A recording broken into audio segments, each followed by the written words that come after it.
We begin today in Iraq, where an al-Qaeda affiliate took credit for a series of bombings. The blast resulted in at least 60 dead on the 10-year anniversary of the Iraq War. It's a war that killed nearly 5,000 U.S. soldiers, hundreds of thousands of Iraqis, and estimated to cost trillions of dollars. The Bush administration told the public Iraq had weapons of mass destruction. Turns out that wasn't the case, but from the beginning, there were a few voices against waging a war in Iraq, among them former Congressman Dennis Kucinich. If you can recall, he called for the impeachment of President George Bush and Dick Cheney. Lies are weapons of mass destruction. Lies are also an impeachable offense. Oh, this isn't golf. You don't get a do-over. A resolution, articles of impeachment of George Bush, President of the United States. Go to Kucinich.us and sign the impeachment petition. Well, the former congressman joins us now in our studio as we reflect on the past decade. Mr. Kucinich, great to have you here. So you have consistently been a vocal critic of the Iraq War, and looking back on the past 10 years, what's going through your mind? More than what goes through my mind, I can feel this in my heart. I'm heartsick over the loss of our troops, over the deaths of perhaps as many as 1 million innocent Iraqis, the destruction of that country, the destruction of our own priorities here at home, the rising debt, borrowing money to wage a war. This thing has been a nightmare, and frankly, those who made the decisions to take us there have not yet been held accountable. Yeah, and I want to bring this up. Yesterday, I spoke to former Alaska Senator Mike Gravel, and here's what he said. Well, our entire institutions, the media, the Congress, the White House, all failed the American people. Now, I know that you, from the very beginning, were outspoken about this war, and I want to ask, should have there been more critical voices? Should have there been alarm bells going off, whether it be from within the government or from members of the media? Well, we knew, and I say we, myself, and members of Congress knew back in October of 2002 that the call for war was not fact-based. People in the media knew that too, but everyone got pulled into this tremendous movement towards war. Make no mistake about it, the president and members of his administration involved in the decision-making have the first responsibility here. Members of Congress in top positions have responsibility as well. But we have to move to a place in America where we reconcile the events of the last 10 years against the fact that it was not based on truth. That's horrendous when you think about the consequences. Lying to take a country to war, it is mind-boggling when you think of the impact this lie has had. You say that many people did know about the truth. Absolutely. Yet we didn't hear much warning. We didn't see as much resistance. How do you think that's able to happen?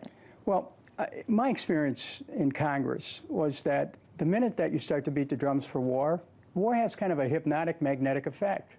Maybe it excites the lower limbic system or something, but people just get drawn into it. They don't think anymore. It becomes an emotional thing.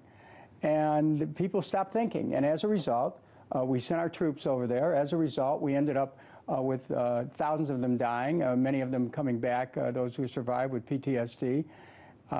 And we laid Iraq waste to waste. All these people killed and injured, the country destroyed, oil being one of the underlying things that was involved here.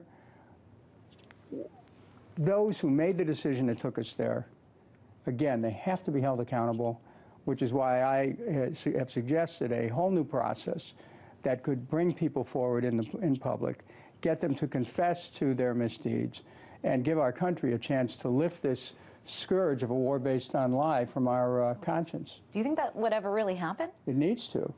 America can't live a lie. If the truth sets us free, then we must stand upon the truth to free ourselves from the lies that took us into the Iraq War.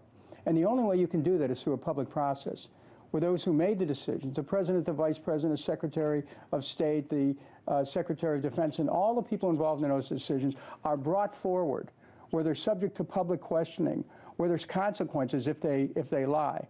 But we need to move past Iraq but we can't do it as long as we're fixed there, almost in amber, like a specimen, in time and space, because of lies.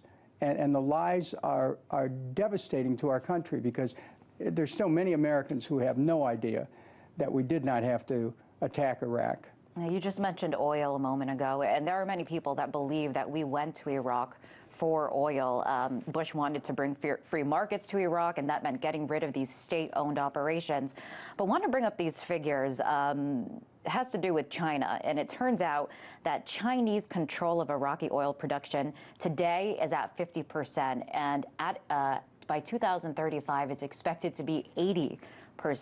So what's surprising is that we're not getting much oil. The Chinese are the ones with the big oil companies there. Why is that? Well, first of all, China was able to get that oil without having to send a single soldier. They capitalized on America's miscalculation.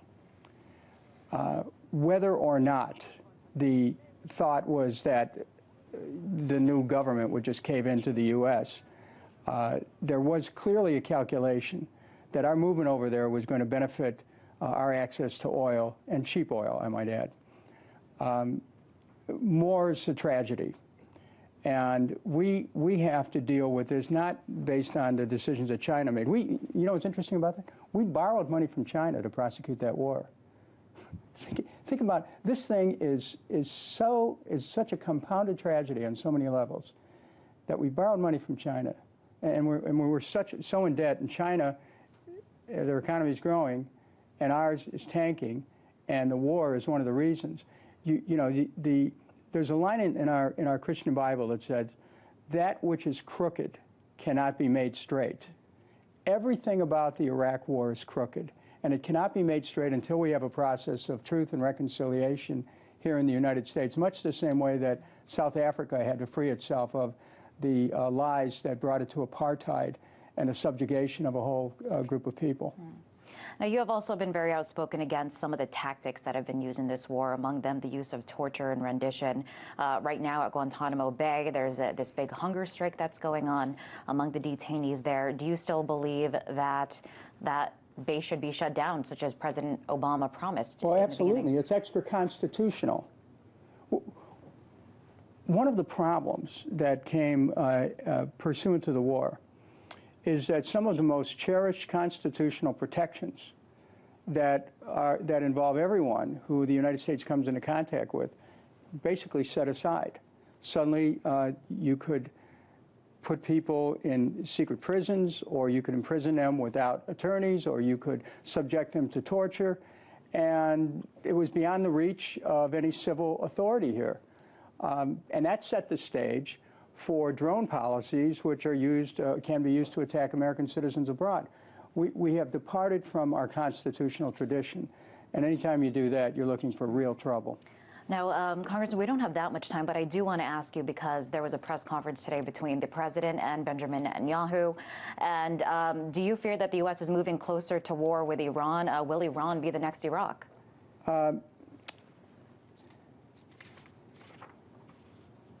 No, I don't think we're headed towards a war with Iran.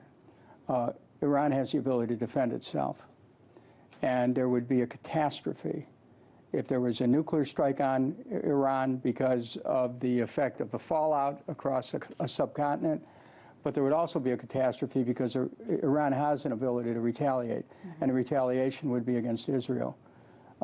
We have to recognize that we're in a new era which requires us to settle our differences without killing each other and without threatening mass destruction against one nation against another. And so we have to use diplomacy with Iran. We have to build a relationship there, and it has to be based on trust. The only way we can do that is communicate frequently. And we haven't done that yet, but we need to. Mr. Kucinich, really great to have you on today. Unfortunately, we are out of time, but that was a former Ohio Congressman, Dennis Kucinich.